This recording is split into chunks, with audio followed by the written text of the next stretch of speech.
Армысыздар, құрметті достар. Бүгін сіздермен бақытты отбасына толықтыру видеосы десек те болады.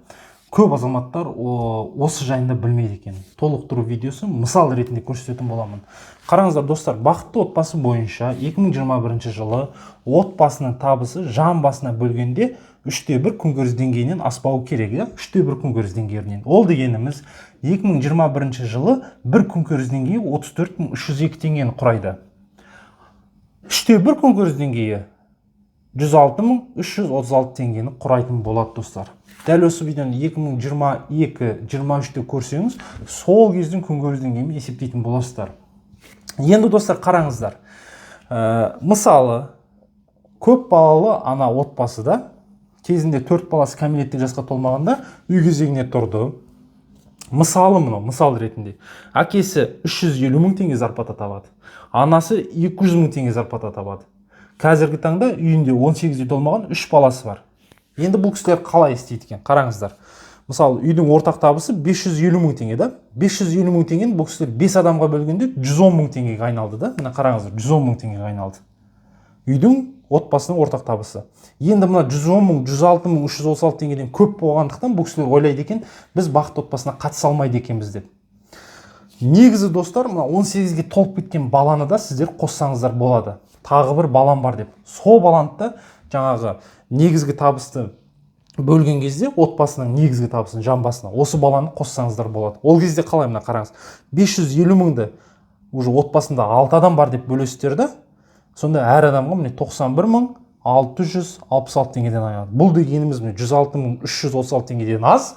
Яғни сіз бақытты отбасы бағдарламасына қатыса аласыз деген сөз. Көрдіңіздер да достар да. Мына сіздің 18-ге толып кеткен балаңыз үйленіп кетсе де, осы баланы қосуға болады достар. Достар, ескерте кетейін. Көп азаматтар, білгішпектер қазір айтуы мүмкін. 550 мың зарплатам болса, мен не қылам сенің отбасы банкыңды? Өзіме ұялып алмайма деген сияқты. Мысалы, мен мына жерде мысал ретінде келтіріп жатырмын. Көрдіңіздер ме? Мысал ретінде келтіріп жатырмын. Әр отбасының табысы әрқалай. Құдай сіздерді осындай зарплата алуға жеткізсін. Ең бірінші мақсат сол. Көрдіңіздер да достар? Көп азаматтар осыны білмей жатады екен.